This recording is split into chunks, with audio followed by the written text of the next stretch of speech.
Yes, Mr. Stevens. If it's convenient, what I'm going to try and do is to assist Lord Carnworth in relation to the query that he had, then answer the question you put to me about whether the Court of Appeal agreed with Mr. Knox about the construction of the 3 words in Regulation 50. Yes. And then return to my submissions. That would be very helpful. As to my Lord Carnworth's point, I confess that I have a little difficulty with what Lord Justice Parker is talking about, because at any rate on one reading of it, specifically at letter D down to E, what he appears to be envisaging is some sort of hiatus in proceedings in circumstances in which there are shortcomings in the authority's answer, and an order to meet such a shortcoming. Alternatively, the court simply going on to decide that the case is made out. Now, if that is what he's talking about, it's certainly not, at any rate in our experience, a feature of modern judicial review, and probably largely because of the duty of candour, which does require the cards on the table approach and generally results in proper disclosure. But, nevertheless, certainly in judicial review proceedings in the United Kingdom, or in England and Wales, I should say, and in Trinidad and Tobago, there is a residual power on application, ordinarily at an interlocutory stage, to order cross-examination, disclosure, and even interrogatories. And in that respect, Section 10 of the Judicial Review Act, which we're having copied for your lordships, in Trinidad and Tobago, provides as follows. Perhaps I could just read it for the moment. An interlocutory application may be made in an application for judicial review, and the court may make any interlocutory order, including an order for discovery of documents, interrogatories, or cross-examination, and may grant any interim relief as it thinks fit. Which one, what was the reference to that order? Section 10 of Trinidad and Tobago's Judicial Review Act. Thank you very much. Yes, that's what one would expect. So what are you saying that Lord Justice Parker's got wrong? Well, forgive me, I wasn't seeking to submit I mean, he's dealing with, anything. This is quite an old case. Yes, exactly. And goes back to the sort of divisional court and so on. But exactly. I'm not aware that anyone has suggested it doesn't apply in principle to the modern procedure, which is a single judge, and where if you're trying to allege bad faith, for example, you need to make sure you can cross-examine on it. No, I'm not saying he's wrong, and I'm not suggesting it could not apply, but looking at what he said between letters D and E, he says that the court has power to order discovery or interrogatories or cross-examination under the rules of the Supreme Court, Rule 53, Rule 8. Any shortcomings in the authority's answer might be dealt with by the exercise of such power. Alternatively, the court might simply decide that the applicant has made out a prima facie case, and he seems, therefore, to be envisaging that power potentially being exercised in the course of the hearing or in the course of proceedings, which would presumably require... Anyway, I mean, we don't need to go into detail, but I mean, clearly, someone could, in a case like this, someone could have requested the minutes. Absolutely. If there were minutes. Absolutely. And if there weren't, then one could get an order for discovery of the minutes. Yes. Well, what in fact happened in this case, oddly, is that there was an application for disclosure, including in relation to the very letter that we've all been discussing, which was refused, but then it was provided pursuant to a request for... But there wasn't, I think, a request for... I mean, Mr. Smart was directing attention, really, to the Chief Solicitor's documents. Yes, he was. Commission's documents. He was, but what I was meaning to make clear, my Lord, is that there was absolutely no reason why he or any other of the applicants couldn't have sought an order for disclosure of the 2 documents referred to in the evidence which was adduced by the respondents. Thank you. Equally, they could have, and Smart did, make an application for cross-examination, which we know he didn't pursue. Yeah.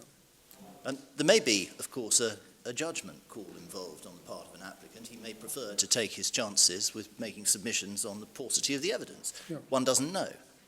but the power is there and could have availed him. My Lord, I think that's as far as I can take. No, I think so. I would be concerned if you were suggesting that the guidance in Huddleston was no longer... No, not for a moment. All I meant to suggest was it appeared to envisage a situation that doesn't frequently arise in judicial review proceedings today because of the duty of candour and how public authorities have responded to that injunction. The case is all about the duty of candour. Yes. So it's in that context that Lord... Anyway, never mind. I think you've helped. Well, you'll be coming back to the question of whether there's been adequate candour here later on in your submission. Yes. That's really my second submission, my Lord. Yes. Can I just now try and answer my Lord Wilson? My Lord, can I just take you to the majority at page 796, only to identify that it is really in paragraphs 29 to 31 that they consider Regulation 15, and to make this point in relation to their judgment, nowhere there or elsewhere, so far as we can find, do they treat with the words qualification, experience, and... I think what I had in mind was 21A, if you've got 782 to hand. Now, I do realise that this is Ms. Basio's submission, but the second sentence is, court was required to consider whether there were suitable eligible officers within the service, or having regard to the qualifications, experience and merit of the eligible officers. And I mean, that certainly was a submission. But I did not read the majority as suggesting that the attribution of those qualities to the eligible officers, insiders, was wrong. They don't address the point either way, would be my submission. Very well. However, what your Lordship may well have in mind is that Justice of Appeal Nareen at page 838 does address the point. In paragraph 47... Yes, presumably. I thought perhaps that was what your Lordship had in mind, but... well, I was focusing on the majority judgment. Well, my Lord, insofar as the submission is set out and they don't say anything to contradict it, I would agree. They don't either endorse it or say it was wrong. I mean, I do think that I don't know how important it's going to be, but I do think this question as to who they're referring to in relation to qualifications, experience and merit is difficult, as I think you said before the short adjournment, Mr. Stevens. I did. It may be that we will have to hear Mr. Knox in reply to your alternative suggestions that it refers to the post, which is difficult because a post doesn't have merit as such, does it, Mr. Stevens? Or that it refers to a particular outsider who they might have their eye on. Well, it has, in the first instance, my Lord. Of course, a post doesn't have those things, but it would have to be implied that it means the qualifications, experience and merit required for the post. I entirely accept that. You'd have to read it that way, otherwise it wouldn't make sense. What I would submit is that given the strong pointers there are, some of which I've already made submissions about, in favour of the construction that I contend for, it is unlikely that it refers to the qualifications, experience and merit of internal candidates. But I don't think anybody would suggest that those words were anything other than somewhat infamous and need further explanation. Thank you. My Lord, can I now, sticking with the question of construction, address the suggestion that Regulation 15 is to be read with Regulation 14? So far I've just focused on 15. And my submission, Mr. Knox is effectively driven to this submission because of the plain meaning of Regulation 15. Now he says they're dealing with the same question, which according to him is whether to recruit internally or externally. I respectfully submit that that is wrong.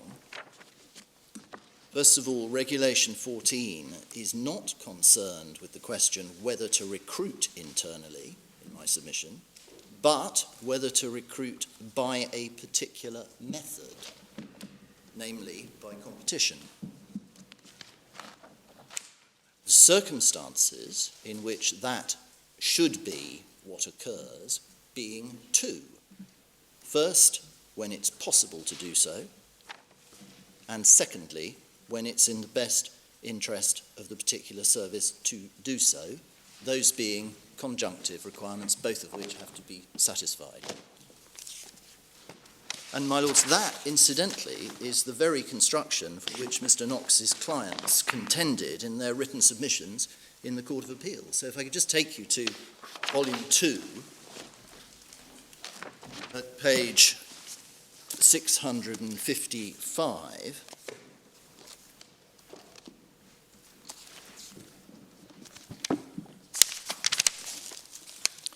paragraph 31, which is just under 30 and looks like 34, but it's actually 31. It was further submitted that while it is mandatory for the respondents to apply the provisions of Regulation 18 in each and every decision to effect promotions in the service, Regulation 14 only applies where it is in the best interest of the service within the service for appointments to be made specifically by competition.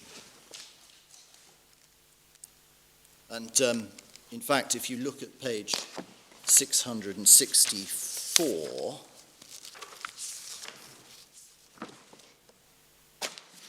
little 1 and 2 of paragraph 55 address the same point. Regulation 14 sets out a procedure to be followed for making promotions when it's in the best interest of the service within the service for appointments to be made by competition. However, it's submitted the regulation should apply only after they've been considered under 18, while it is mandatory for the respondents to apply the provisions of Regulation 18 in each and every decision to effect promotions in the service, Regulation 14 only applies where it's in the best interest of the service within the service for appointments to be made specifically by competition. So, I only make the point that his present submission involves a complete volte-face. Now, that Regulation 15 is, as I submit, a freestanding provision, and that the two provisions, 14 and 15, are not to be read together, with, as he says, 14 being the starting point, is also clear in my submission from something I've already alluded to, namely the fact that on any reading of Regulation 15, it permits the Commission to authorise advertisement even if there are suitable internal candidates. I would also add, and it's a somewhat simplistic point, but had the intention been to establish a process requiring first consideration of internal candidates, and only then, having ruled them out, external candidates, it would have been very easy to make such provision. But that is simply not how Regulations 14 and 15, or the regulations more generally, read. Mr. Knox did rely to some extent on the case of Gibson, which is at tab 15 of the authorities bundle.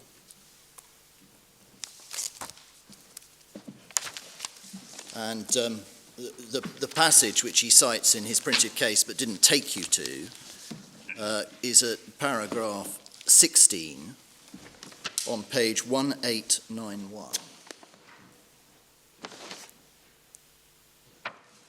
where the Chief Justice referred to Chapter 3 of the regulations and said that they provided a comprehensive scheme, and then said this: the process of selection and appointment begins with a consideration of whether it is possible and in the best interest of the particular service to fill the vacancy from within that service. Now, the short answer to that, with respect, is that Gibson did not concern Regulation 15 or the relationship between regulations 14 and 15, and it does not therefore assist. And in any event, insofar as it is a statement of that for which Mr. Knox contends it is with respect wrong.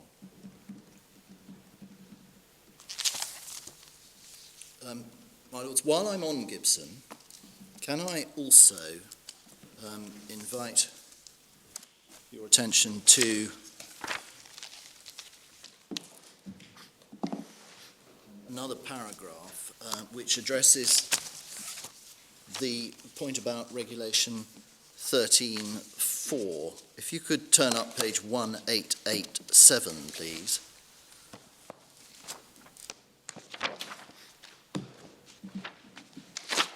Paragraph 9, Regulation 13.4, which you've been shown, is set out. And then in paragraph 10, the Chief Justice says, it therefore appears the regulation itself sets out what the obligation is in respect of giving notice and provides guidance, and so on. At any rate, the appellant's submission that gazetting was somehow superior to circularising cannot be sustained. And if as submitted he would not complain about the former, there's no ground for complaint about the latter. In any event, it would be an onerous burden indeed to place on the PSC, and so on. And then at paragraph 11, equally, there is nothing in the language of Regulation 13.4 that imposes a positive obligation on the PSC to consider late applications or possible candidates who have failed to apply.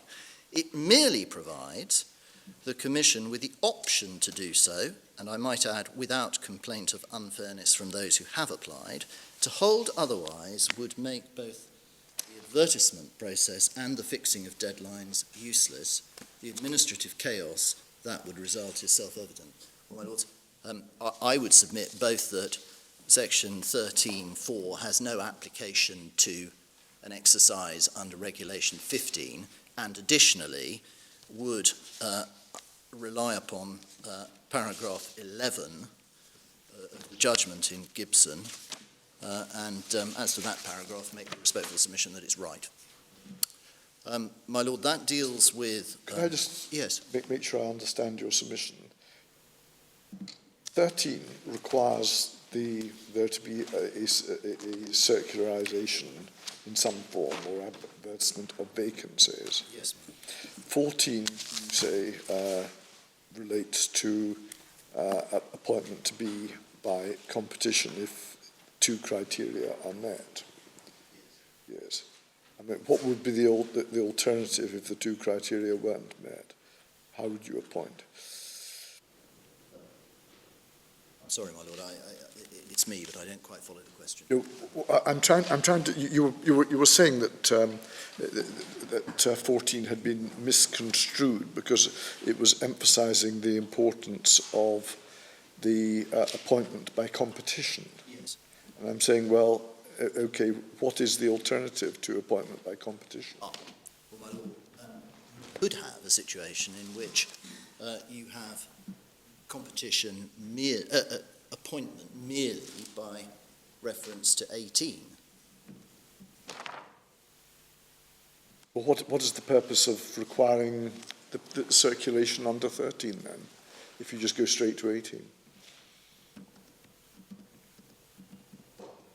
Well, my Lord, you wouldn't need circulation if you are looking simply at appointing somebody by reference to the Regulation 18 criteria. You would there'd be no question of. Well, my Lord, can I take you to what the judge said about the various provisions, because that may be a helpful way of addressing this.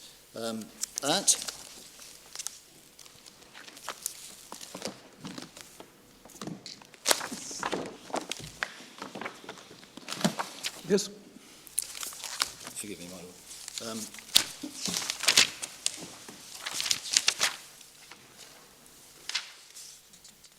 30. Yeah, 482, my Lord.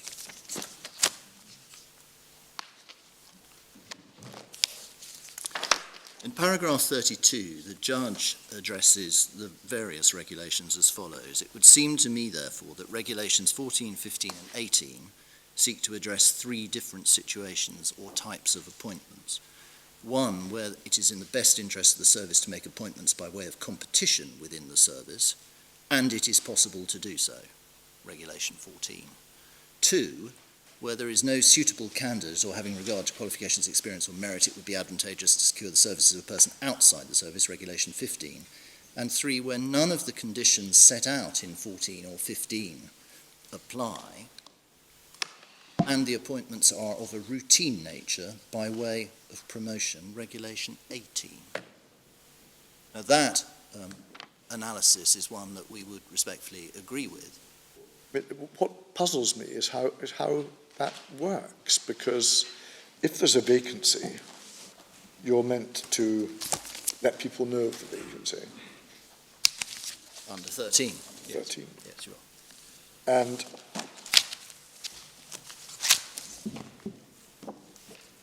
if more than one person is internally is eligible for appointment, in what circumstances would it be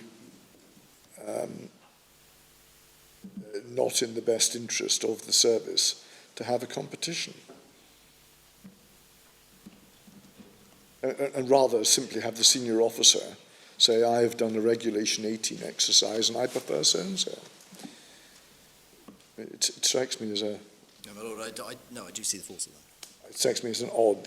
what is the judge has said at 32 strikes me as an odd way of looking at things. So you say, you say, adopting the judge, that 18 provides a different system from 14. Well, it can do where... That's what she said. Well, where it's not in the best interest of the particular service to have the competition envisaged by 14, it could, in theory, apply.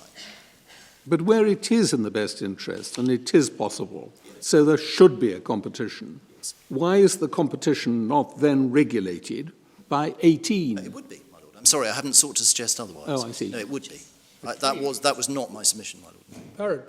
Para 32 is suggesting that 18 is different from 14. Sorry? Well, he then says there's some correlation, she says. My Lord, But you're saying that 18 is relevant to a... it is. What the judge is, the paragraph I showed you of the judge, says at the end is that there is a correlation between 14 and 18. And the footnote refers to the authority of Sankar, in which Lord Mance said in terms something very similar to what I've just said about 18 having a role to play in the event of 14 being engaged. So there isn't... Well, that I can see. What I'm struggling with is how, if there are a number of people internally whom you have to assess under 18, how you aren't in 14. Well, my Lord, all I can do is resort to the words of 14, which require that it has to be both possible and in the best interest of the particular service. Now, there could be, I suppose, although I can't give you an example, of a situation in which those requirements are not fulfilled, and therefore you would simply be under 18. But when we read 18 and we see all this stuff about considering each officer and comparing and a tie break, I mean, that's a competition. Well, my Lord, I accept that. I hope I made it clear that all I can do is fall back to answer this question on the wording of 14, and that's the only situation in which I could envisage. Anyway, However, what is in issue in this case is the relationship of one or other of these other regulations, or not, as the case may be, to 15. To 15, quite. So let's get on to that. Well, 14 I can see is linked to 18. Your point is it's not linked to 15. precisely so. And nor is 13, well, and that's actually all I was trying to say. Yes. And equally, nor is 13.4 engaged in the 15 exercise. But, additionally, I referred you to paragraph 11 of Gibson, which I would also rely on in addressing the question of how far 13.4 requires the Commission to go. Now, my Lords, I think if I could just make One discrete point next about the evidence. My Lord Hodge, at one point, said to Mr. Knox that, well, this was done by a process of interviews and that was it. There was nothing else. My Lord, all I would respectfully add is that there were applications from the two who had applied. Can I just give you the references? They are both in volume 4, starting at 1310.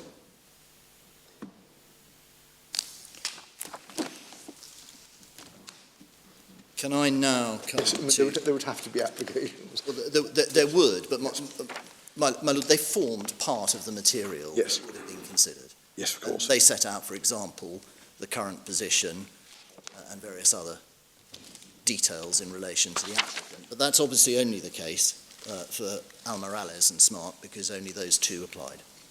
Yes, and presumably there would have been, for the outsiders, there would have been application letters as well.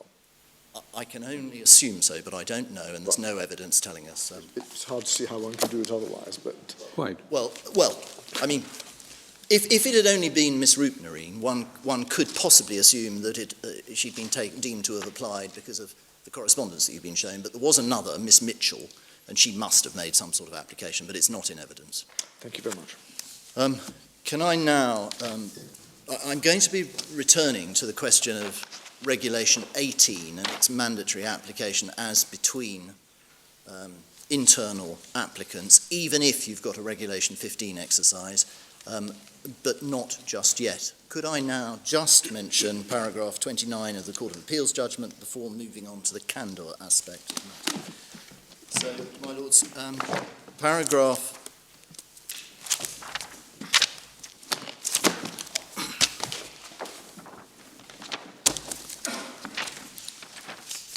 Paragraph 29 is at page 796, and Mr. Knox has already taken you to it. Essentially what he said is that the Court of Appeal said the same thing as the judge, and they don't attach sufficient weight to the word considers. Paragraph 29 starts, the placement of Regulation 15 in the scheme of the regulations and its content substantiate that it is to be regarded as standalone provision. We agree with the reasoning of the judge. Now, those words, that agreement with the judge, attach, in my respectful submission, to the first sentence. They then go on.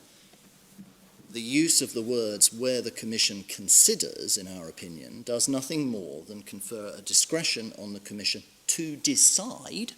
So there's no question that the Court of Appeal didn't think that there was a decision to be made, whether it should authorise the advertisement of a vacancy. This wording further suggests that what is contemplated is not a definitive evaluation of officers who are within the service, such as would lead to a threshold conclusion that those officers are not suitable, even before the decision to advertise occurs. Rather, the language of Regulation 15, and in particular the second limb, suggests the need for a broader, more panoramic type of evaluation by allowing for expansion of the pool of candidates consistent with the intention of Parliament. Now, as to the suggestion that the Court of Appeal didn't attach sufficient weight to the word considers, in my submission they plainly did. They refer to the Commission having to decide, and they speak in terms of an evaluation. And my Lords, that is what is required by Regulation 15, some sort of evaluation as to whether, if you're proceeding under the second limb, it's advantageous and in the best interests of the service to advertise, or to authorise, I should say, advertisement. So, my Lords, I don't accept the criticism made of paragraph 29 with respect. You don't draw a distinction between having an opinion and considering? I don't. It's very difficult to see It's very difficult to see. there could be one. Yeah, it's very difficult to understand why two different words are used, but it's equally difficult, if not more difficult, to suggest that there's a reason for it. No, my Lord, I don't. So, my Lord, can I now move to my second main submission, which relates to the lack of evidence, or alleged lack of evidence, of the reason or reasons why the Commission considered it advantageous and in the best interests of the service to authorise advertisement. Now, I've already submitted that there can be no valid criticism in that regard, bearing in mind the way the claims were advanced. And secondly, I've suggested that it flows from that, if I'm right about that, that it does not follow that any adverse inference should be drawn, and or that the decision was irrational or not based on consideration of the proper factors. Now, in order to make good those submissions, it's necessary to look, I'll do it as shortly as I can, but at the pleadings and the evidence, and I hope you'll bear with me when I do that. Can I start with SMART? If you could take volume 1.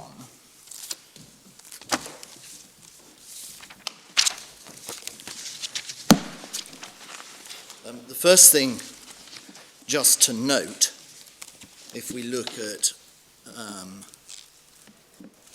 the order at page 14,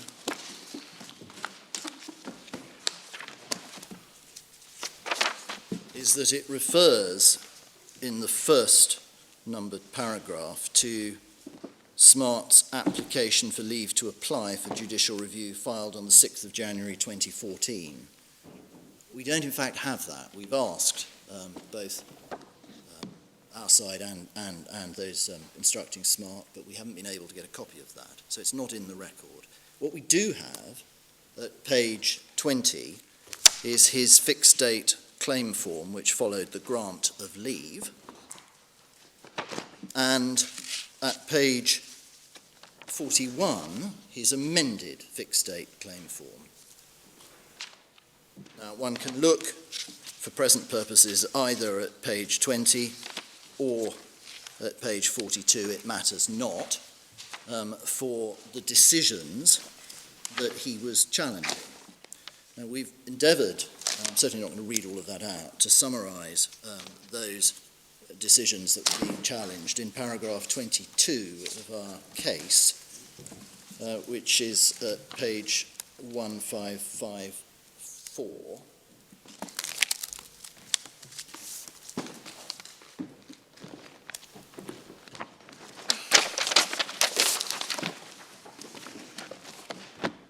So first, the respondent's failure to abide by the public service regulations, in particular Regulation 18. Second, the decision to invite and interview candidates who were not legal officers and therefore, according to SMART, not eligible to be considered for the post contrary to Regulation 18. Thirdly, the decision to invite and interview candidates from outside the service despite there being suitably qualified persons within. Fourthly, the decision to appoint Miss Roopnary, who was not a legal officer. And fifthly, the decision to use Regulation 15 to fill the vacancies and to create an order of merit list. Just to show you how that last point was added by amendment, it doesn't appear on page 20, but it does appear at particular F on page 43, and that was an amendment made on the 4th of August 2014. As to Almarales and Das and Ramit, the applications for leave in each case were dated the 10th of June 2014. Almarales' application is at 167, and Das and Ramit, who made an application together, is at 277. Now, instead of taking you to the rather lengthy recitation of the decisions they were challenging, we have endeavoured to summarise those. Although the applications are not identical, the decisions they challenge... Where are you reading from now? Well, my lord, I'm not. Oh, I see. But haven't you I dealt with thought 27. You're 27. Well, I was about to take you to 27, my lord, Oh, so very well. yes. What we've endeavoured to do in 27 is to set out in a composite fashion... Are you trying to persuade us that there was no focus on the threshold to Regulation 15 in these challenges? There was no focus at any stage on what is now said to be a complete lack of evidence to substantiate the decision. which In other words, no reasons. My Lords, can you bear with me? Well, Yes. it's nice to know where you're going before we spend a lot of time. Oh, well, my Lord, I'm sorry if I haven't made, I do apologise if I haven't made that clear. What my submission is simply this, that the focus of the case at all stages up until it was determined by the judge was essentially on Regulation 18, the fact that they had not been subject to a Regulation 18 process, and the fact that they were suitably qualified and should therefore have been selected to pursue such a The answer to process. that was, well, Regulation 18 doesn't apply. Well, that was the answer that the respondent gave, but my submission is that that was an entirely understandable response, That's what they thought, yeah. and not one that can be criticised in the light of the way the case was put. What is now made much of is what is said to be a complete lack of evidence as to the reasons underlying the decision to proceed by way of the second limb of Regulation 15. Yes. And when was that complaint first made? Well, my Lords, can I take you through it as briefly as I can? Because Okay. know this, Mr. Fine. Stevens. Your case. We'll can I just give you the references, and once I've done that, I hope address what my Lord has just put to me. yes, good idea. My Lord, I do this because Mr. Knox has been allowed this morning to develop his complaints about lack of candour in considerable detail, but has acknowledged that the case is now not put in quite the way it was below. And it's important with respect. If a public I thought authority... you covered this in your case. I mean, I don't want to stop you, but I thought... Can I give you the references, my Lord, and then I'll make a few briefish submissions, having done so. So, my Lords,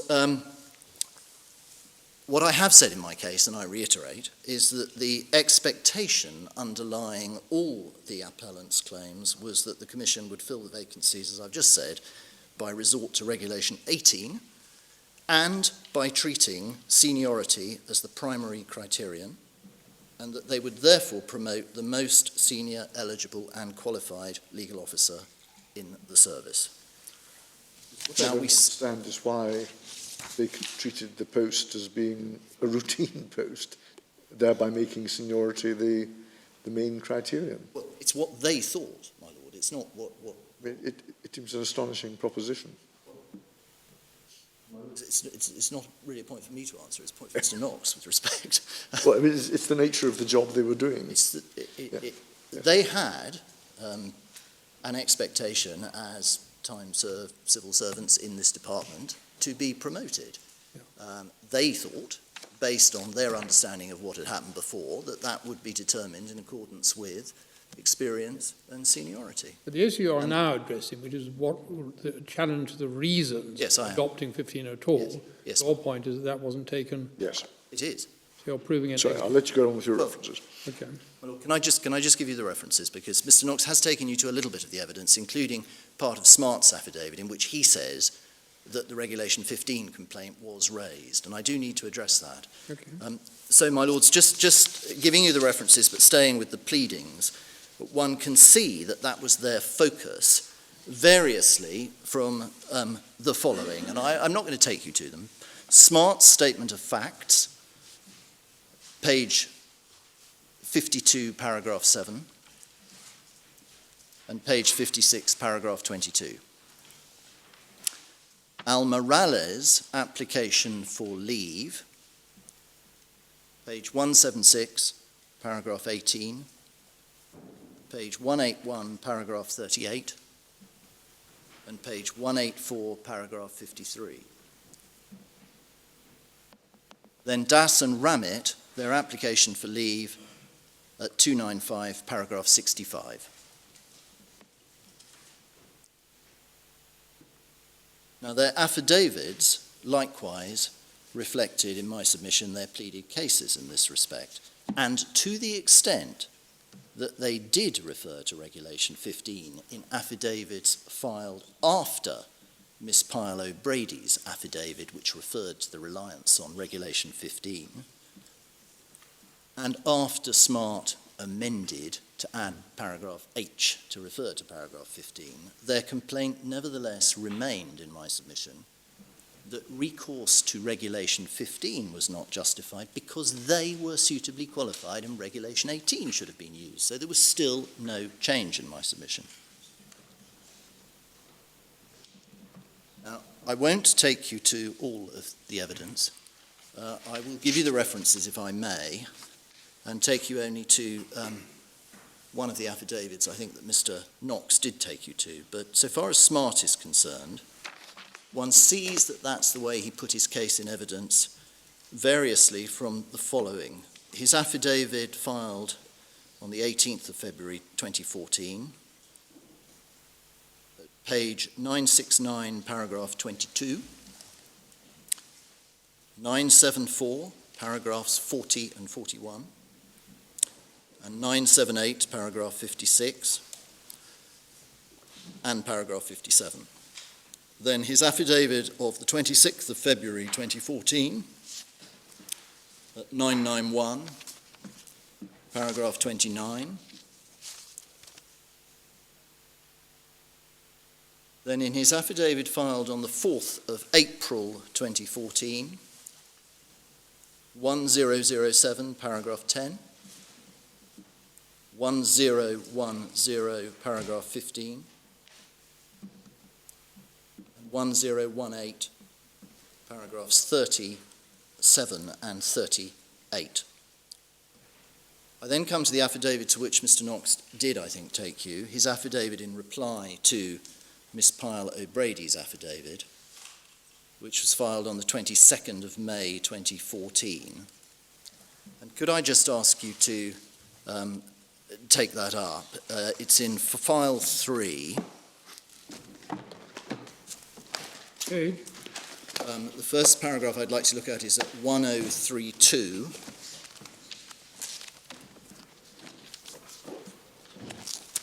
And this is the paragraph that Mr. Knox took you to.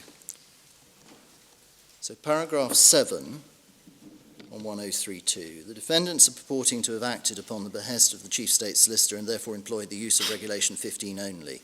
Notably, the defendants do not say why they did not imply Regulation 14, which was also recommended by the Chief State Solicitor. Nonetheless, the documents exhibited are incomplete, do not state the Chief State Solicitor's rationale for his purported recommendation, and as such does not justify the defendant's decision to employ Regulation 15 only. As an attorney at law, I verily believe that the defendant's discretion to employ Regulation 15 is not an absolute discretion, but one that is limited to the preconditions set out in the said regulation. The obligation is on the defendants to set out all the relevant facts and so on to meet their challenge. Now, that doesn't say what he means by the preconditions set out in the regulation, but if one goes to page 1042, at paragraph 26, he's there responding to paragraph 10 of Marcia Pyle O'Brady, and that's the paragraph in which she asserted that the Commission invoked the second limb of 15.2 because they considered it advantageous and in the best interest, etc. I verily believe that in the exercise of its discretion, the defendants must conform to the existing regulations and rules of natural justice. This is in the scenario where there were suitably qualified public legal officers in the Chief State Solicitor's Department. The defendant's dogmatic decision to accede to the Chief State Solicitor's questionable recommendations against all established practices, procedures and policy was a departure from the proper use of the statutory regulatory framework. The defendants were obliged to first use Regulation 18 before employing the use of Regulation 15. So in other words, his complaint is about the failure as a prerequisite to recourse to 15 to use 18. I'm carrying on.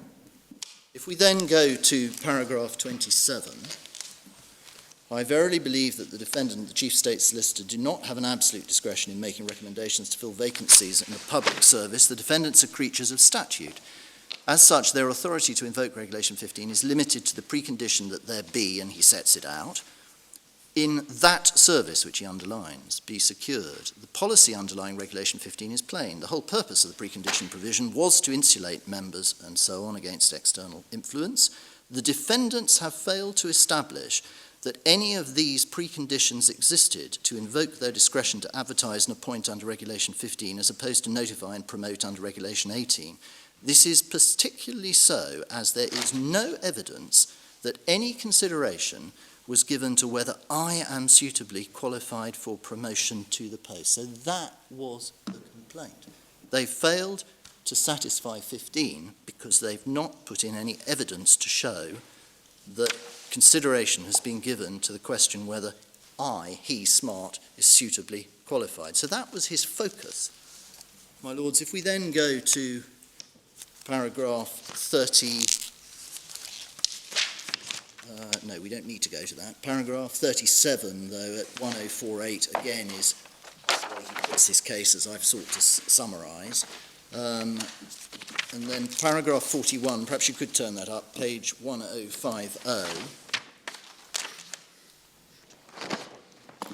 Fourth line, now that the defendants are asserting that they operated under Regulation 15, this only serves to aggravate the situation. This is so as the defendants ought to have used Regulation 18, having initiated a promotion process. The defendants have not demonstrated in any way that I was not suitably qualified for promotion to the office of Senior State Solicitor, nor have they shown how it was in the best interest of the service that I be bypassed for promotion. So the entire focus is still on the exercise that he contended should have been undertaken, essentially under Regulation 18 as a prerequisite to resort to Regulation 15. Now, my lords, I can give you the references to the... I should have said there is a further affidavit. I'm not going to take you to it because you've just shown it. It's the one filed on the 26th of September 2014 at page 1056. It's the affidavit which focuses on the letter of the Chief State Solicitor and what Smart said about that letter. Then briefly, the references... 1056, did you say? It's at 1056, yes, my lord. Mr. Knox did refer you to it. It's the one which he puts in, having received the letters, and in which he speaks to his interpretation what the letter, and I said letters, I meant the memorandum of July and the letter of September amount to. Now, my lords, can I just give you the references only without taking you to the evidence of Almarales and Das and Ramit? Almarales, affidavit filed on the 10th of June 2014.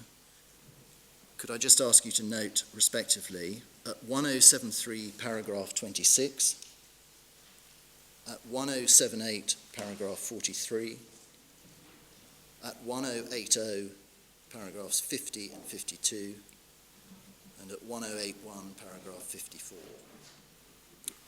Das and Ramit, although they filed separate affidavits, they are in very substantially the same terms, and the relevant paragraphs are the same.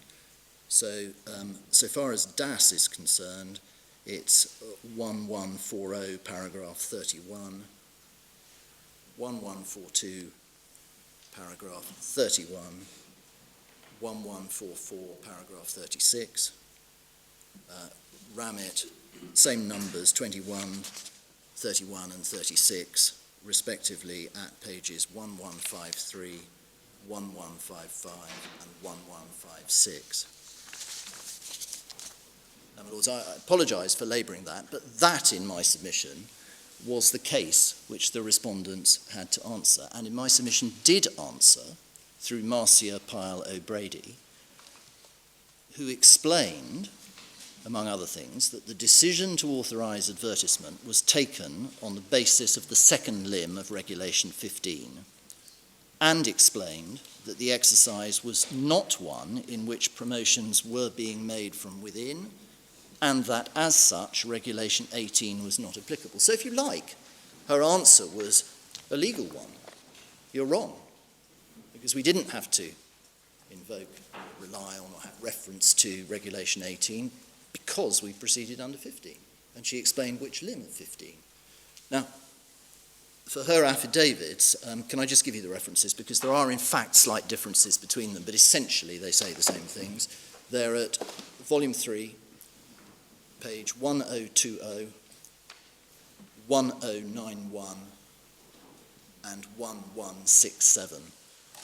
The only significant difference is that I think in the last of those, she refers to what the permanent secretary had to say about staff shortages and the desirability of recruitment at mid-management level.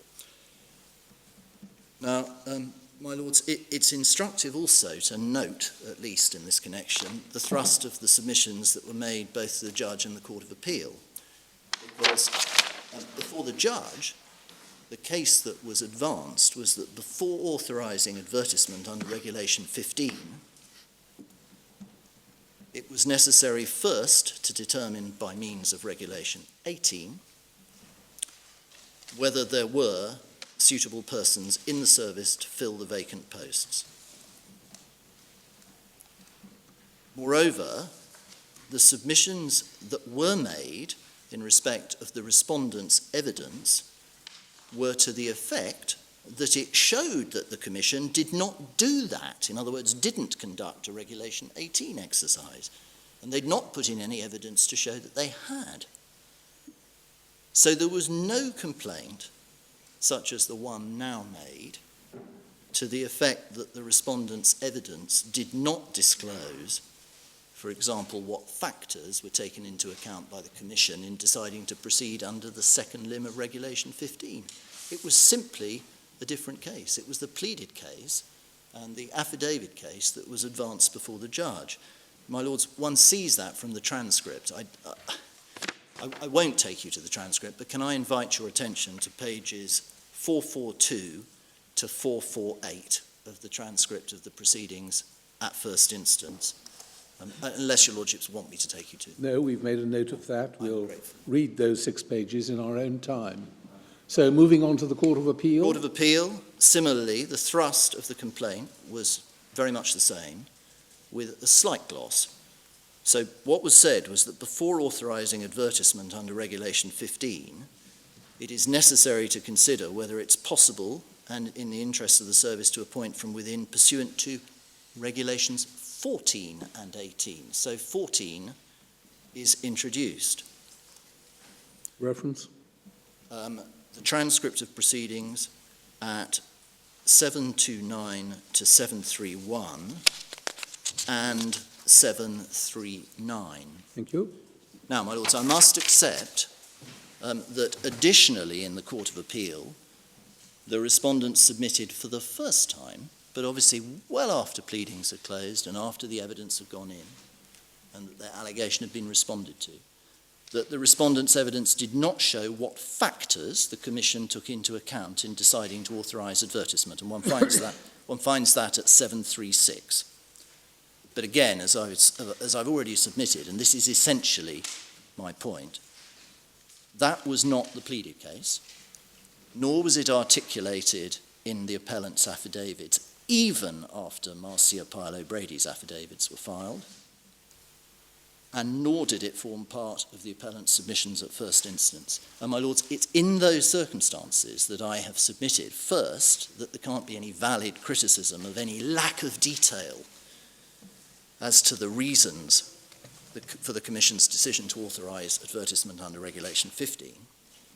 And my lords, just pausing there before making the second submission, can I just take you back for one moment to Huddleston,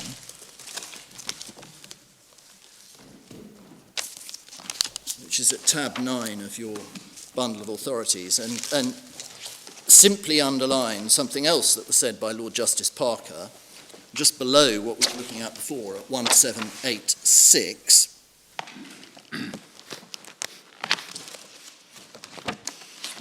At letter E in the vast... Sorry, my lord. It's tab 9. Thank you very much. 1786 in electronic one. Yep. At E, in the vast majority of cases, authorities whose decisions are challenged will no doubt put before the court all that is necessary to enable justice to be done, for I agree that they have or should have a common interest with the courts in ensuring that the highest standards of administration are maintained, and that if error has occurred, it should be corrected. I agree, therefore, that when challenged, they should set out fully what they did and why, so far as is necessary, fully and fairly to meet the challenge. Now, that, in substance, is what I submit the respondents through Marcia Pyle O'Brady did in this case. They met the challenge with which they were faced. My lords, actually, since you've got the bundle of authorities in front of you, if one looks back at Gibson, which for some reason we keep having to go back to, appreciating obviously that this is only an example, if you look at paragraph 42 on page 1898,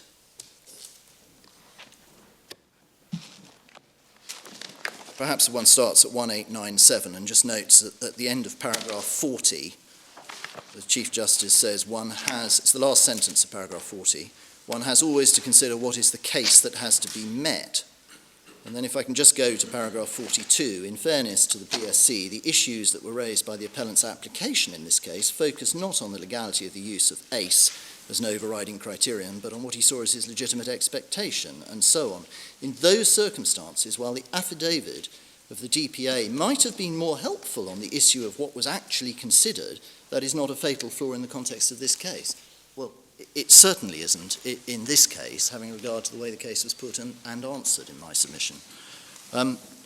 My Lords, secondly, for the reasons that I've alluded to, I submit that it must follow, if I'm right, that Marcia Pyle O'Brady, or the respondents, can't be criticised in the way they are for any lack of detail in the explanation for their reasons. It must follow that no adverse inference should be drawn and or any conclusion reached that the decision was irrational or not based on proper considerations. So with that preamble, what about the evidence to support the reasons?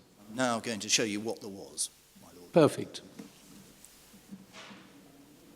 This is not a case, as I said at the outset when I outlined my submissions, where there was no evidence regarding the relevant decision. So what Marcia Pyle O'Brady did do, and can I summarise it in bullet point form, is the following. She explained, as you've been told and you've been taken to it in paragraph 10 of each of her 3 affidavits, that the Commission considered it advantageous and in the best interests of the service to authorise advertisement having regard to the matters stated in Regulation 15. I say that's a sufficient answer for what it's worth, based on the way the case was advanced. But she did do other things as well. She explained that the Commission did not have to be satisfied that there were no suitably qualified candidates within the service. That's because of her reading, obviously, of Regulation 15. Next, she denied that the Commission deliberately departed from Regulation 18 to facilitate Miss Roopnarin's appointment. Mr. Knox has sought to suggest that that's not a reasonable denial in light of the correspondence, but my Lords, it's the evidence on the point. The Commission did not do that, and there is no evidence to suggest that they did, in my respectful submission. One has to read an awful lot into the letter from the Chief State Solicitor to the Attorney General, copied to the DPA, and into what might conceivably have been read into it by the Commission. And I respectfully submission one would be speculating, but you can't. You just can't get that from the letter, and I'll be dealing with that in a moment. My Lords, the next thing she does is she refers to Miss Roopnarin's qualifications and experience, which on any view were impressive. So that would have been before the Commission. She refers also to the shortage of experienced attorneys at mid-management level, which was referred to by the Permanent Secretary.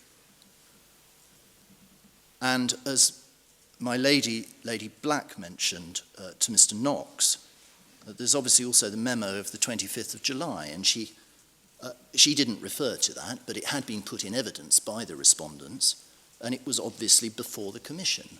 And that amounted to information which spoke to the qualities of 2 of the 4 applicants. Now, my Lord, she did all of that despite the way the case was put.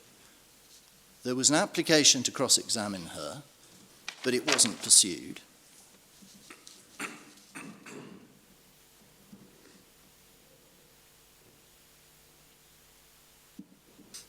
Now, do we know whether there were minutes of the relevant decisions of the Commission, or do we not have any evidence of that? Don't know, my Lord. And the proper answer I should give is that I don't know for what it's worth, but the proper answer I should give is there's no evidence as to that. And no request was made for it? Certainly no request was made so far as everything I have seen is concerned, which is the record in these proceedings. I can't entirely rule out that some request was made and it's not evidenced in the record, but certainly it's not been suggested that one was made. You say the memorandum of 25th July was obviously before the Commission. Do we know that?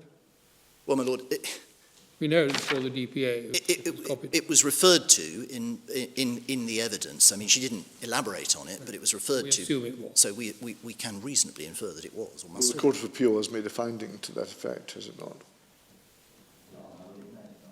Yes. I think the Court think- of I Appeal think you may be found right. that I think you may be that right. both letters were Yes, I think you are right, my Lord. They did both that and the letter of September as well. Yes. My Lord, thank you. Yes. Ms. Massoud reminds me as well that Mr. Smart actually made a submission to the effect that the presumption of regularity would have required that they be put in front of the Commission, and it could therefore be assumed that they were. So, Anyway, there's no issue about that. there's no issue about it, no. So, my Lords, apart from the considerations to which I've already referred, to the extent that the evidence did not address more fully the Commission's reasons for its decision, not only in my submission are the respondents not to be criticised, but if necessary, and I underline that because I don't rely on the presumption of regularity, the respondents would be entitled to invoke the presumption of regularity, all other things being equal. And, my Lords, I think what I would like to do, just to conclude, is to take you, if I may, to the majority's decision at paragraph 30. I mean, do you submit that the memo of the 26th October to the Commission from the Permanent Secretary was entitled to be acted upon by the Commission in deciding that the second limb was crossed? It was part, yes, in the sense that it was information that was put before them yes, my Lord, I do. My Lord asked, my Lord, I think in one of the exchanges, Mr. Knox referred to the Attorney General as being effectively the Chief State Solicitor's boss. Can I just briefly explain? Yes, do. Although I'm sure your Lordships will be aware of all of this, there is the Ministry of the Attorney General and his office. Then what you have under that, and we looked at the Act, the Judicial and Legal Service Act, and specifically the schedule, it was the first schedule at page 1935. What you have within the Attorney General's ministry is the Civil Law Department. So we see that on 1935. And that is divided into two sub-departments, effectively. First of all, the Solicitor General's Department, and then the Chief State Solicitor's Department, as I understand it. And broadly, the distinction is that the Solicitor General's Department and the State Counsel employed deal with the sort of things that counsel deal with. And the Solicitor General's Department deal with the sort of things that solicitors here deal with. Then there is separately the Criminal Law Department. It follows, therefore, that whilst, as I think I accepted in response, or at any rate I nodded in response to Lord Hodge, whilst the Chief State Solicitor was head of his department, that was part of the Civil Law Department, and the Permanent Secretary is the Permanent Secretary of the Ministry, which sits at the top of this particular tree. And therefore, where the regulations refer to recommendations being made by, respectively, Head of Department and Permanent Secretary, that would, in my respectful submission, include not only the Chief State Solicitor as head of the relevant sub-department within the Civil Law Department, but also the Permanent Secretary.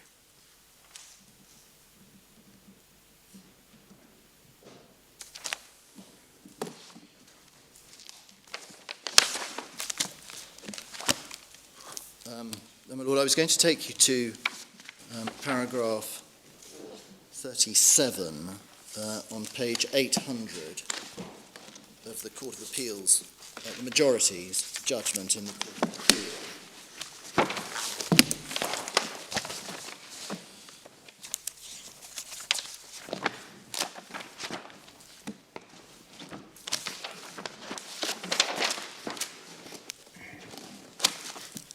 I've submitted already that no adverse inference should be drawn in the circumstances to which I have referred. What we see at paragraph 37 is this. In addition, it's not the duty of the court to inquire whether there are facts to support the decision that it was advantageous and in the best interest of the service that services of a person not already in the service be employed. The regulations have entrusted that determination to the Commission and not to the court. It is a matter for the Commission alone. In any event, there is no evidence to show that the Commission acted perversely. The appellants have not adduced evidence to show that the Commission could not have considered it advantageous and in the best interest of the service that a person not already in the service be appointed. It's solely, etc., for the Commission in its discretion. Now, my Lords, the absence of any or any sufficient reasons or explanation, as the appellants would suggest, about the basis of the Commission's decision to authorise advertisement cannot of itself provide support for a finding that the decision was unreasonable, irrational, or otherwise unlawful in my submission. And in that respect, can I just take you briefly to one further authority?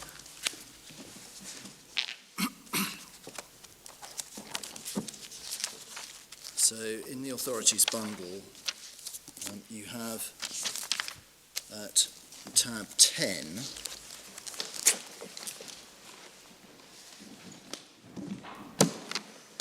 the decision in ex parte Lonrose was the part of the Harrods dispute, and one sees from the head note. So which page again? Oh, I'm sorry, 1787.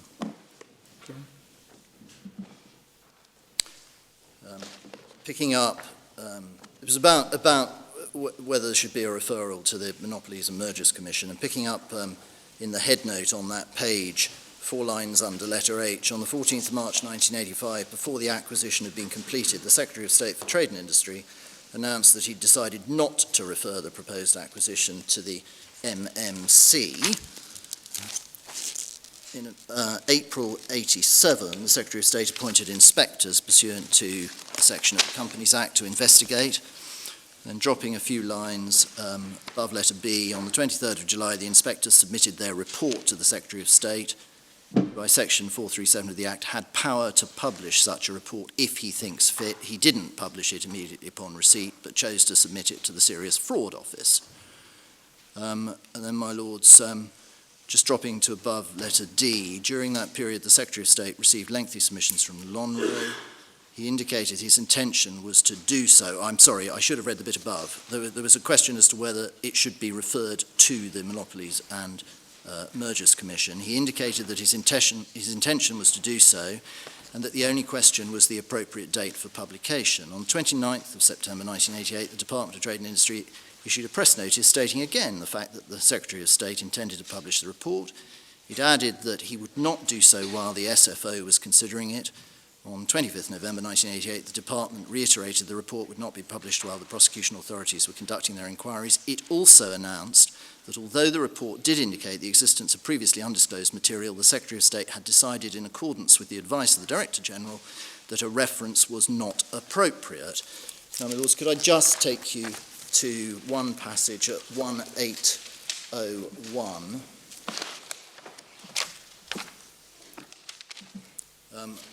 Just below letter G, though reference was made to the judgment of Sir John Donaldson, Master of the Rolls, in Huddleston, in which he referred to the desirability of proceedings for judicial review being conducted with the cards face up on the table, it was not submitted to your Lordships that there was any general duty to give reasons for a decision in all cases, nor was it submitted that this Act imposed a particular duty on the Secretary of State to give reasons for his refusal to make a reference to the MMC, and it is not the practice of him to do so.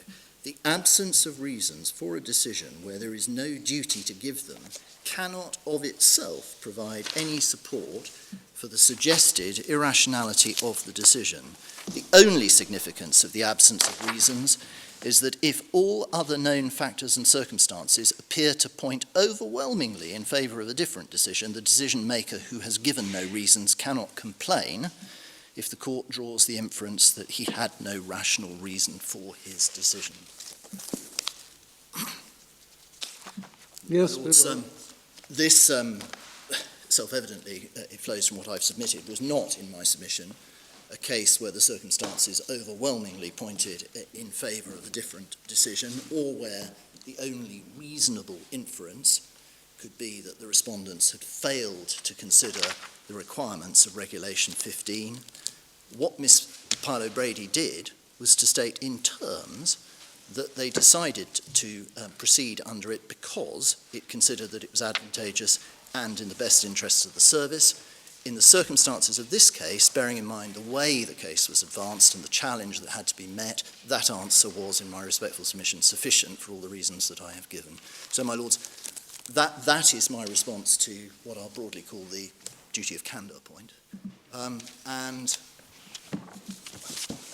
very conscious of the time, can I just now move on to deal briefly with my third main submission, which was that the Commission's decision to authorise advertisement was not rendered unlawful by the Chief State Solicitor's letter of the 20th of September 2012 to the Attorney General, or the failure to disclose it.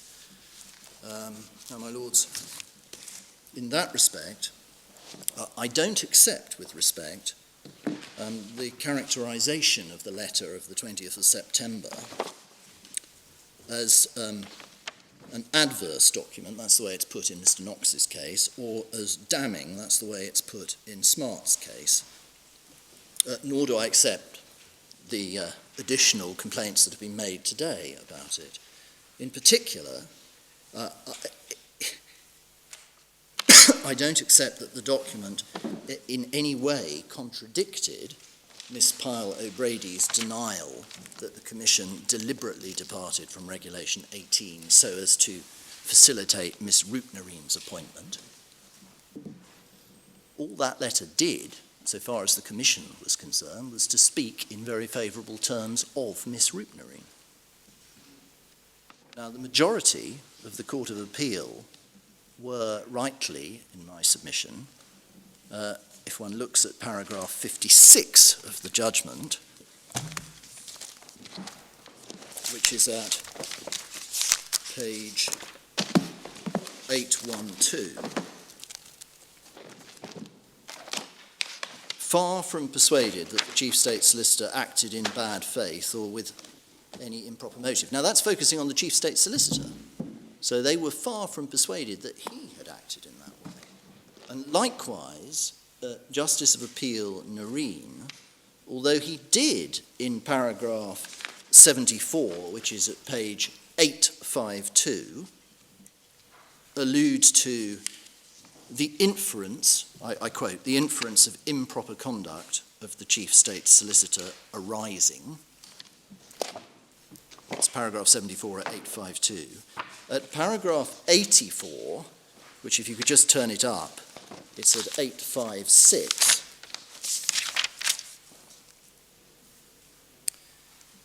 In the middle of the paragraph, just after the reference to paragraphs 52 and 53, I wish to make it clear that I have formed no view that the Chief State Solicitor or the Commission acted in bad faith or with any motive to discriminate against the appellants.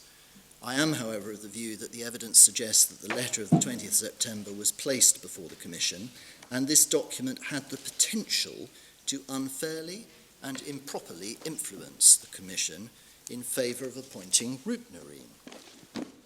Now, my lords, I respectfully submit that on the basis of those findings or statements that they made no finding or that there was no sufficient evidence, whichever way you want to look at it, in the Court of Appeal, there is first absolutely no basis for finding that the Chief State Solicitor acted in any way improperly, leaving aside the question of his letter being addressed to the Attorney General for a moment. Are you going to return to that? Yes, I will. As distinct from simply changing his mind between the date of the memorandum of the 25th of July 2012 and the letter of the 20th of September 2012. Though it's entirely plausible that when he wrote the memorandum, he thought it was a choice between the two candidates and he couldn't choose between them. But by the time he wrote the letter, Miss Roopnarin's credentials having come to the forefront of his attention, he having considered them, that he should make a recommendation for advertisement. One simply can't read it in a way that amounts to him acting in any way improperly. He might as well have changed his mind. We don't know. There's no cross-examination. Very cleverly put, was it? I mean, one would have thought there might have been some reference to the fact that we have jolly good internal candidates as well, and also perhaps the idea of telling the Attorney General to use his good offices with the Lord Chief Justice. Well, my Lord, in his memorandum of the 25th of October, he referred both to his earlier memorandum of the 27th of July and to the letter in September. And we know that the Court of Appeal found that they were all before the... Yes, I mean, that's one we can't read, but the actual letter on page 1297. Well, the wisdom of the letter, yes, I mean, that's can't say, may be open to question. The Court of Appeal found it over-enthusiastic. It may not have been sensible. Dealing with the Attorney General point, one doesn't want to lose sight of the fact that whilst the Attorney General was not his direct head of department, his department came within the Ministry of the Attorney General, and the Attorney General is not only a politician, but he headed up that department, ultimately. But the more important point is that there's absolutely no evidence that anything inappropriate was done by the Attorney General as a result of receipt of that letter. And that is perhaps... Well, my lords, we've made the point that it's a little incongruous that so much should be made of this, bearing in mind that, at any rate until today, leading counsel for Smart was the former Attorney General. And one wouldn't have thought he'd have been able to act for Smart if, in fact, any impropriety had taken place. Well, say nothing. Well, my lord, it's a point with respect that I'm entitled to make. Yes, very well. But at the end of the day, would you accept at least that for the Chief State Solicitor to write to the Attorney General asking him to use his good offices with the head of the Commission was perhaps... On the face of it, it's not the appropriate thing to do. It is, because it's exactly contrary to the purposes of the Commission, which is to separate political persuasion from the appointment process. It is, but suppose for a moment, and I hope you'll forgive me for just speculating for a moment, because one simply doesn't have the evidence to determine any of this, but he had written a memo in July, and nothing on the face of it, there's no evidence that anything had happened. He then wrote this letter, by which time I think there was a second vacancy. And on one view, all he was doing was asking the Attorney General to ask the man, the Chief Justice who headed up the Commission, to get on and make a decision and act on his recommendation, or yes, not, to be fair, or not, as they decided. To be fair to you, and more importantly, to be fair to Mr. Grant, the final paragraph is, please use your good offices to see that there's advertisement so that interviews can commence. Well, that was, Oh, yes. I was about to refer to that. And Yes, very well. I fully accept that, but whether one should have a politician's good offices in this process at all My Lord, is very questionable. I'm prepared to accept that it was not a sensible letter to have written. Effectively, that's what the Court of Appeal said. But nothing material flows from that. That's in totally this case. point. That's my answer.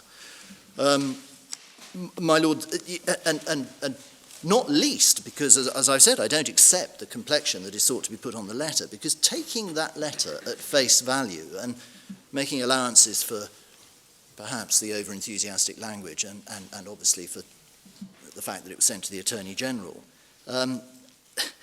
there's nothing at all in that letter that is in any way inconsistent with a recommendation that it would be advantageous and in the best interests of the service to advertise because of the conspicuous qualities of root-marine. My Lords,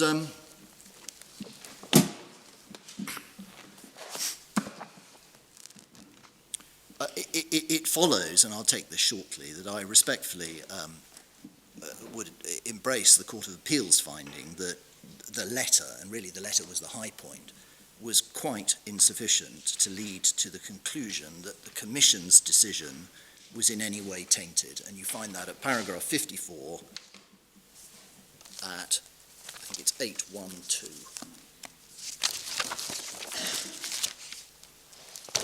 It's 811, I'm sorry. 811, my lord.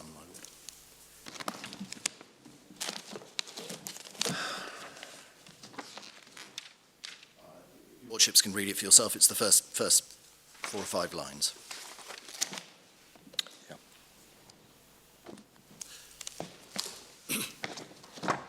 Yeah, the second sentence is almost exactly the words you used. Yes, it is. So, my Lords, in those circumstances, just to conclude in relation to this third point, before I briefly address the suggestion that 18 should have been used in any event in relation to internal candidates, the majority in my submission was entitled and right to find that the appellant had failed to establish that the letter, even if it was placed before the Commission, which I'm prepared to accept one would assume ordinarily it would have been, rendered the Commission's decision to advertise in any way unlawful. My Lords, I then come to what is my final submission about Regulation 18, and I've submitted that if advertisement is authorised pursuant to Regulation 15, the ensuing recruitment process does not require the assessment of internal applicants by reference to Regulation 18 criteria. My Lords, I make the following relatively brief submissions. Once the Commission has authorised the advertisement of a vacancy under Regulation 15, in my submission it's open to any candidate, whether they are in the service or not, to make an application and be considered for the post. I say that because the reference in Regulation 15 to it being advantageous and in the best interest of the particular service that the services of a person not already in the service be secured does not for one moment suggest otherwise. Doesn't limit it to external candidates. Regulation 15 is concerned with the circumstances in which the Commission may authorise an advertisement of a vacancy. It does not limit those who can apply and be considered for the post. And it would, in my respectful submission, be nonsensical and potentially unfair to prevent officers from within the service applying and being considered for a post.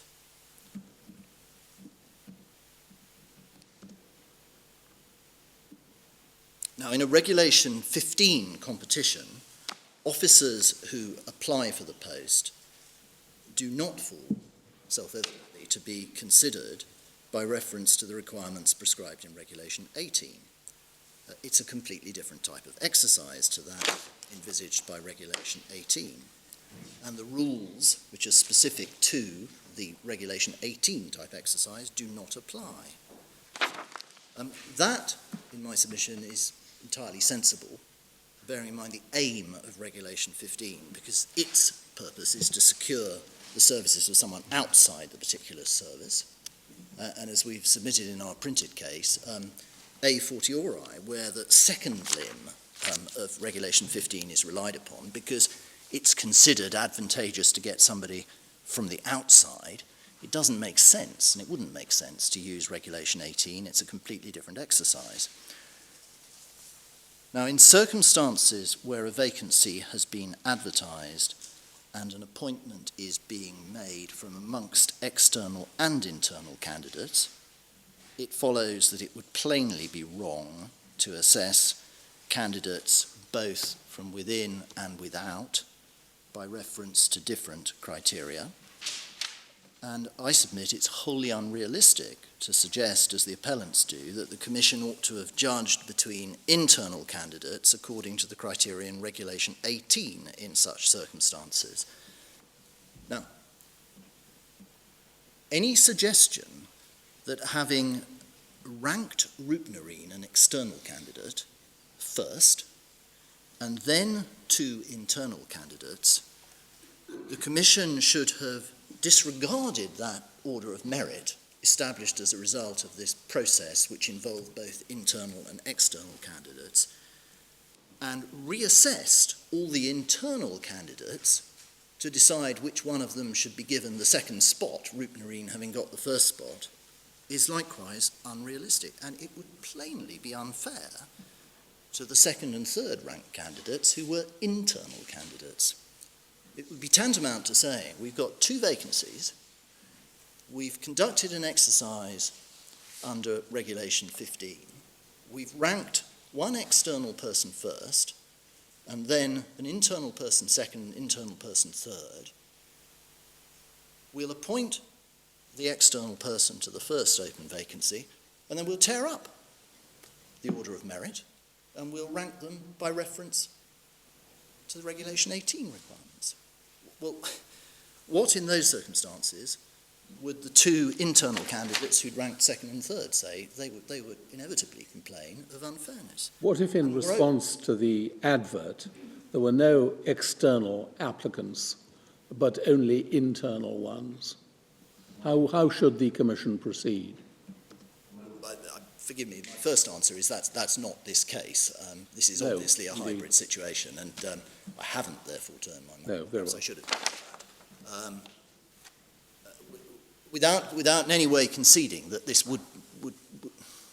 Well, perhaps it doesn't matter. My Lord, I'm not sure it does matter, because I think strictly, once you have decided that you are seeking to secure an external person because it is advantageous and in the interest of the particular service, and you've embarked on that particular process, the rules or the procedure which you set up and by which everyone has to play would apply. Maybe.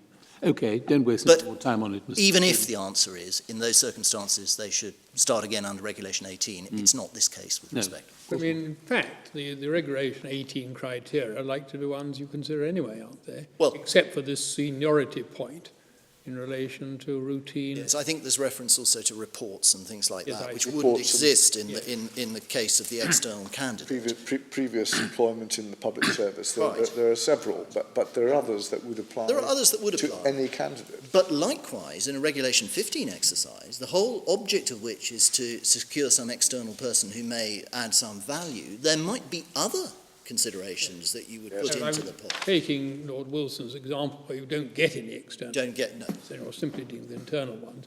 But you would probably want to take into account most of the things in 18 anyway, wouldn't you? Forgive me for not wanting to I mean, commit. you don't have to commit yourself. It's not this case, my Lord, and It's difficult to think of a not. case where it would matter. Yes. My Lord, the other thing about filling that first spot with Rupnerine and then tearing up the order of merit list and assessing the internal candidates is what would the other external candidate who wasn't ranked have to say in those circumstances? I mean, should they be somehow put back into the process? There is no sensible basis for proceeding other than in the simple way we suggest the Commission ought to proceed in such circumstances, where it is a Regulation 15 exercise. And that is that the process of recruitment having been embarked on pursuant to Regulation 15, it was the procedure established for that purpose that had to be followed, regardless of the identity of the applicants. Would your Lordships just give me one moment, please? Of course.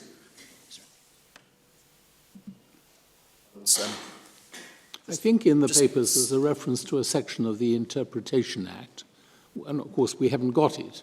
But my impression was, from the context, that it was a section which said that where you're given a power and no particular route to exercise, then you develop your own procedures, or it might not say that. That was the impression I got. Well, no, my Lord's right, that was a submission that was made, certainly by Mr. Martineau, who appeared for the respondents, I think, in the Court of Appeal. I can't remember, I'm afraid, whether, and if so, what the Court of Appeal had to say about it. Do you think you could send us that yes, subsection? With the greatest of pleasure. And, Thank you. But perhaps I could undertake also to send you any reference there is to that in the Court of Appeal's Well, that would be judgment. very helpful. My Lord, yes. So I'm that's sorry, I it, can't. is it, Mr. Stephen? That's it, unless you've got any questions, my Lords. Have My we, lady. Jill? Thank you. No, we haven't. Thank you. Now, Ms. Massoud. No? Thank you. Mr. Knox. My Lords, yes. Can I just make a general overarching point at the beginning about the construction of these regulations? I submit that the obvious purpose of these regulations is that they are designed as a part of a scheme to give a degree of certainty to those inside the public service as to how they will be assessed when it comes to promotion, and indeed a degree of protection. This is important to maintain loyalty of those in the service. Otherwise, why have regulations at all? And I say relatedly, the manifest intention of the regulations in question is to provide that the initial consideration must be given to the claims, I use that word loosely, the claims of insiders over those of outsiders. That, my lords, my lady, is, I submit, the overarching point when it comes to construing undoubted ambiguities and so forth in the regulations. My lords, I particularly rely, if I may just go back to the regulations, on Regulation 14 in tab 19. I have mentioned this point before, but there's a degree of emphasis at 1958, Regulation 14. 2 points I want to emphasize.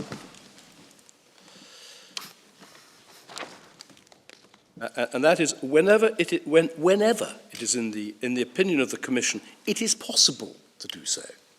Not practicable or whatever, whenever it's possible, and it is in the best interest of the particular service within the public service, appointments shall, not may, shall be made from within that service by competition. And so I say that is really what you might call the guide which one must have in mind, in bearing in mind the proper construction, where there are ambiguities or difficulties which these sections give rise to.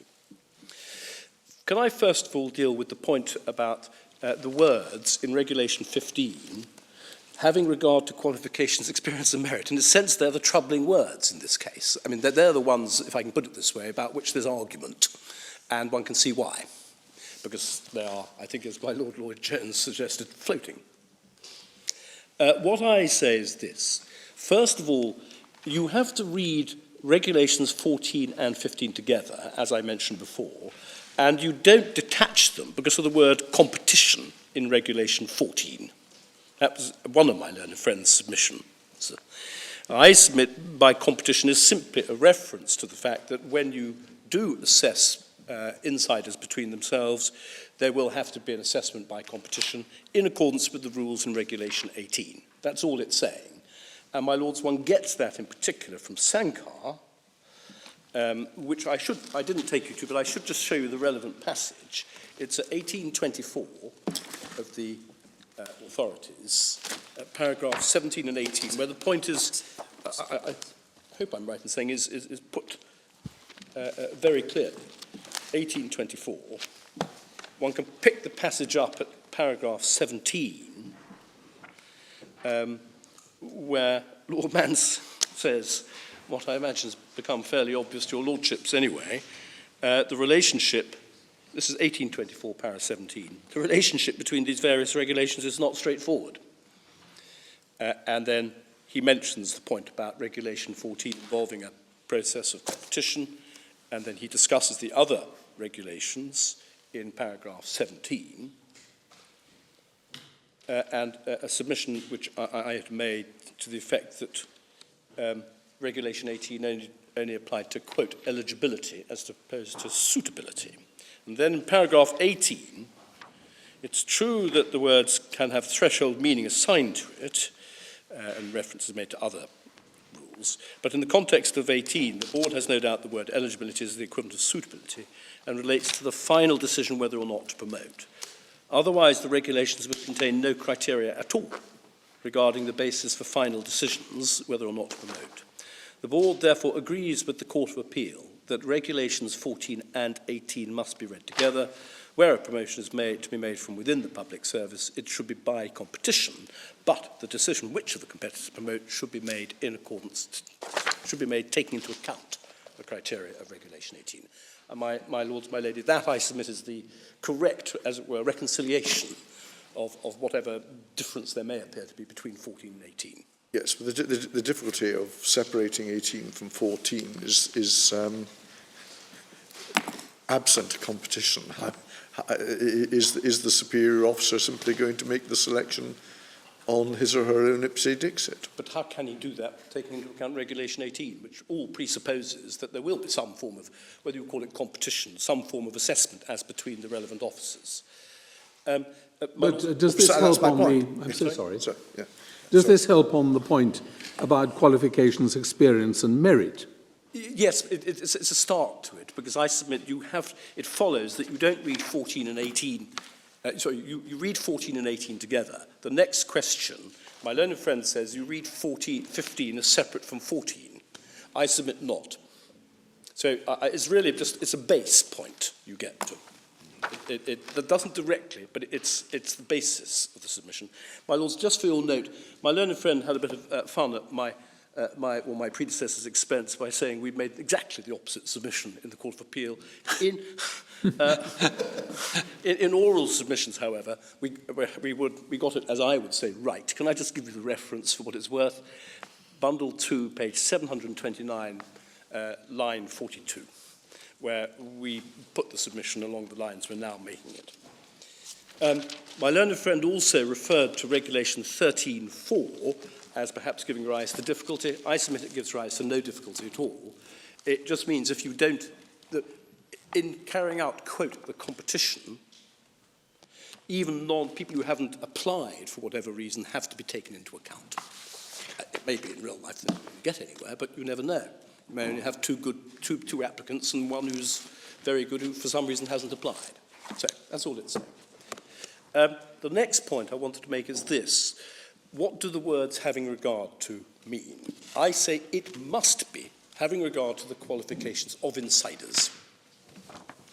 And I say that for three reasons. First, the words having regard on a natural construction refer back to the consideration that has been carried out under Regulation 14. I know there may be a degree of circularity in this submission, but I submit that is the natural reading of 14 and 15, because the Commission has to start by forming an opinion as to whether it's possible to recruit inside. Now, that will necessarily involve looking at the qualifications of people inside.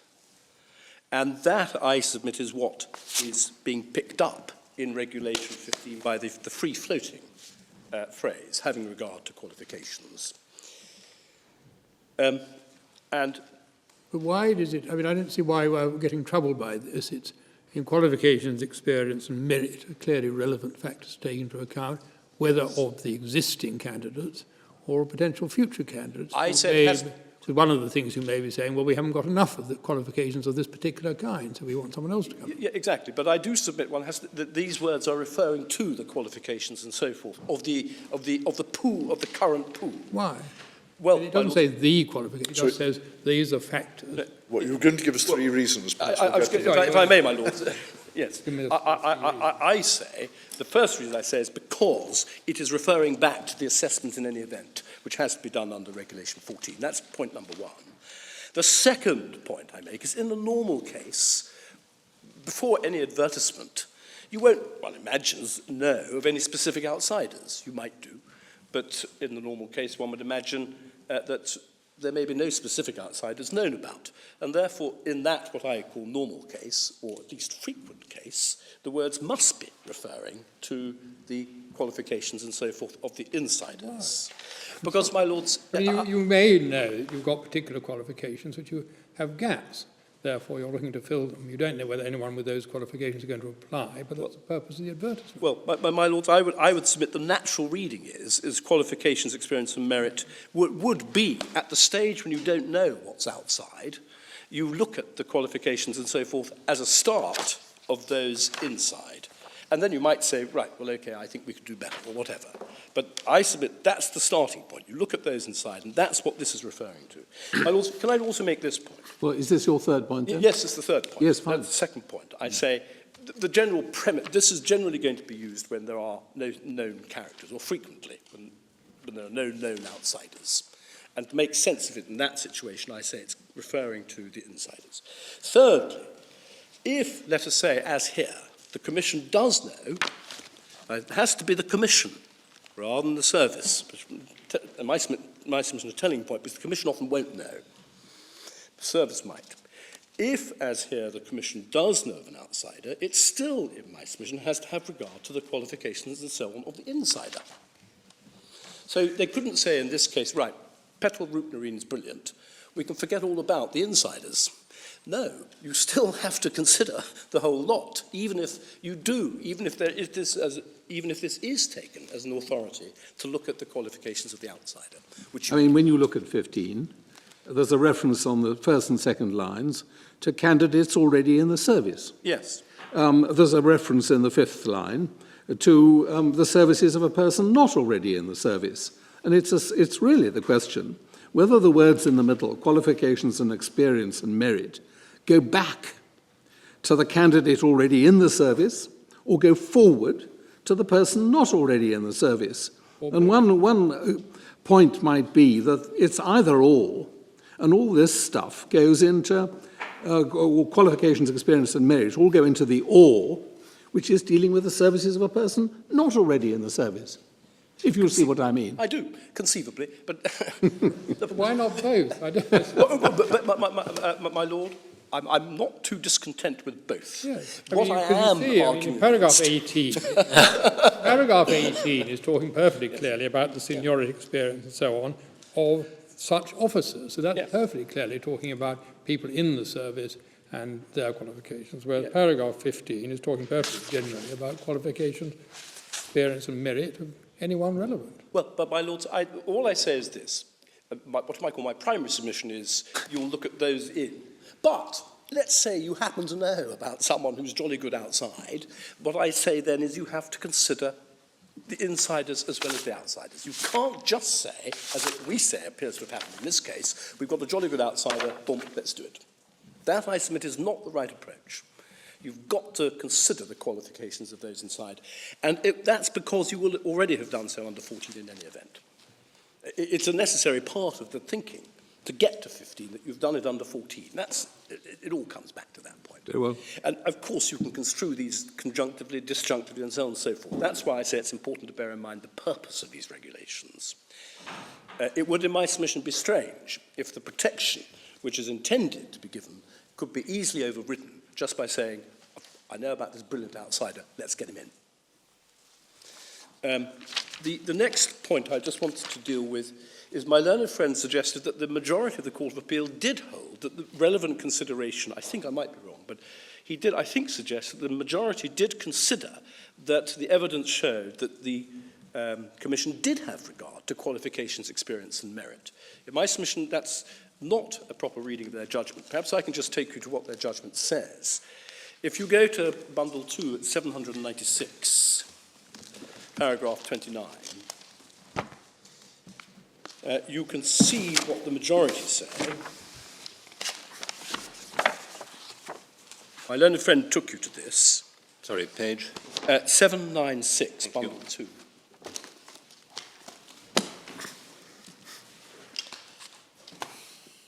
Yes? My learned friend took you to this, and he said here, as I understand it, he was suggesting here the Court of Appeal was finding that actually an evaluation of some sort was carried out of the insiders Oh, well, No, I forgive didn't me. say that. Ah, well, in that case, my Lord, can I make the point anyway? Maybe I should have made it earlier, but it's a small point. But the important point is the Court of Appeal here are essentially saying, because they disagree with what Mr. Justice of Appeal Nareen says at 61 to 63, they are disagreeing with what he says. And if you look at what Mr. Justice Nareen says at 61 to 63, at page 843, you will see what he says about Regulation 15. And they're saying they disagree with him. And this is the point of law. And I say 61 to 63 is right. But the premise of both the dissent by Mr. Justice of Appeal Nareen and indeed of the majority is indeed that there wasn't consideration given to the qualifications and so forth of the insiders. And that's why there's a disagreement, and that's why it matters.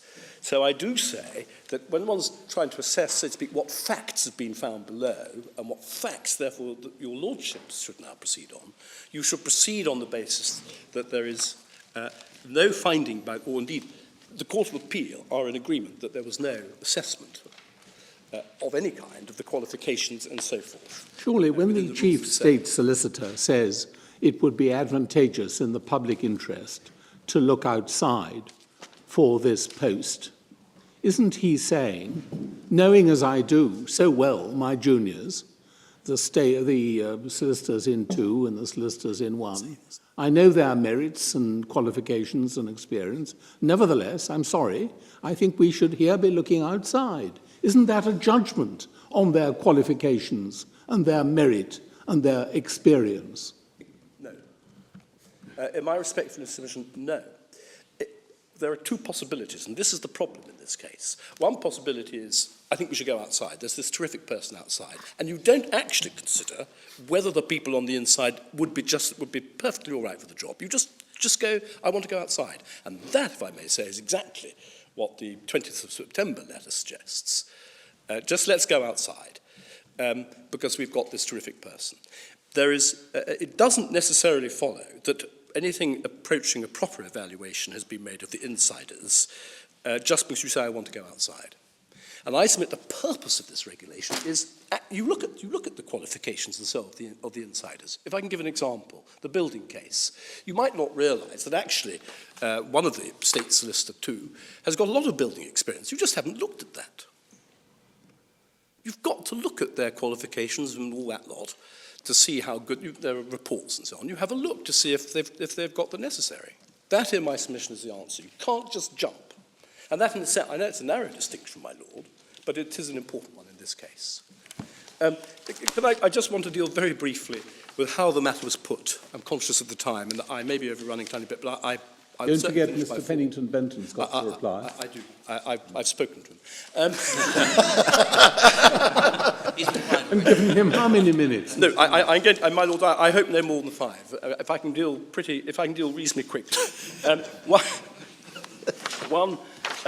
My learned friend says, when looking at the evidence of the respondent, Marcia Pyle O'Brady, you have to consider how the case was put.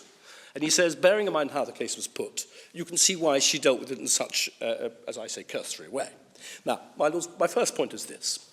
However the case has been put, we have been given leave, and it is just not good enough to give evidence which tracks the word of a regulation. Full stop. Especially as the decision, unquestionably under Regulation 15 and 18, was in issue. There were challenges to that. And in Huddleston, at page 1784, para J, Lord Donaldson specifically refers to the undesirability of blanket evidence, and that's all that it was. Second, I submit, in any event, the point was clearly put as a complaint, which required proper evidence to be given. My lords, if I can just give a couple of references, we can perhaps, but in Bundle 1, page 44, paragraph 3F in Smart's evidence, Smart's, not evidence, in his application. That's the revised application, sir. I think it may have been the revised. It would have been if it's It would be. Fixed date claim form. It's amended claim. amended fixed date claim. If I can just ask you to pick up bundle 1 for the moment. But he took us to that, didn't he? I don't think you've been shown this. Just to see what the complaints were. Bundle 1, page 44. 3F, halfway down 44.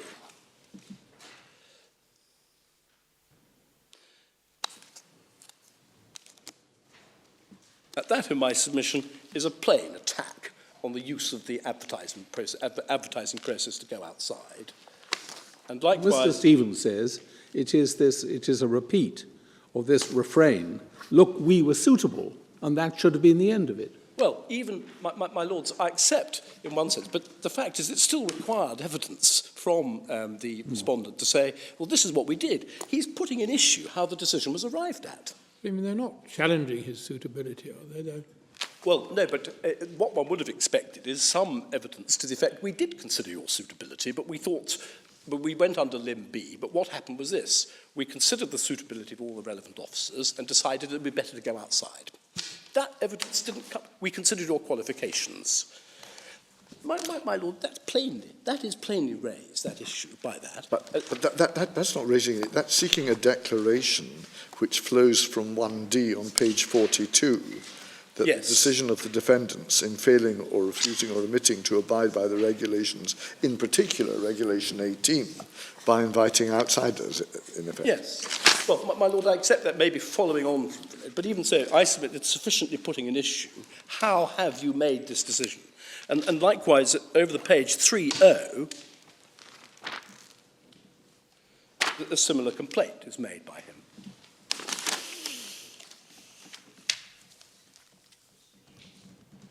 And it certainly puts an issue with the second limb of 15.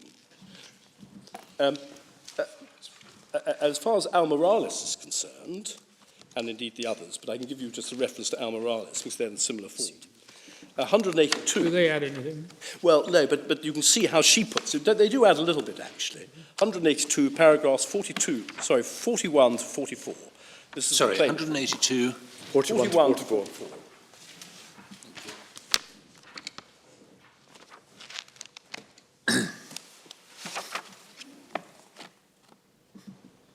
Yes, the defendants have not evinced his reason for their suggestion. Yes. My lords, I'll give you other references if I may. I'm not going to take you to them, but where we say it's quite plain that the challenge is not being hitched necessarily to Regulation 18. It's more the lines you simply didn't consider properly whether to appoint from outside. And if I can just deal Well, briefly. 41 to 43 make the point pretty clearly, don't they? Yes. Can you do better than that? No, well, my lords, I've got references in the evidence. There's quite a Are lot. they any better? I don't. You ask me. Probably not. But there are plenty of other references in the evidence, and if, my lords, your lordship want them, Mr. Strang pulled them all together for me. Yes. Well, if you want to give us a list. I can give you a list later. Yes.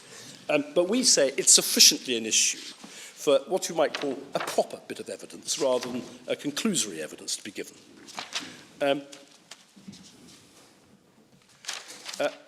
My learned friend says we didn't ask for cross-examination. Well, it's true that seems to have fallen away. But, my lords, we do say this. The evidence given by Miss Pilo Brady or the respondents simply wasn't good enough in any event. And you don't have to cross-examine someone when the evidence doesn't come up to scratch in any event. My learned friend takes the point about the word consider, and that's the other aspect of Regulation 15. My lords, I do submit there's a difference between consider and be of the opinion, because the judge's finding, as I mentioned, was that consider is a lower threshold than being of the opinion, and that she was prepared to go so far as to say there was consideration, but she did not make a finding that the Commission was of the opinion.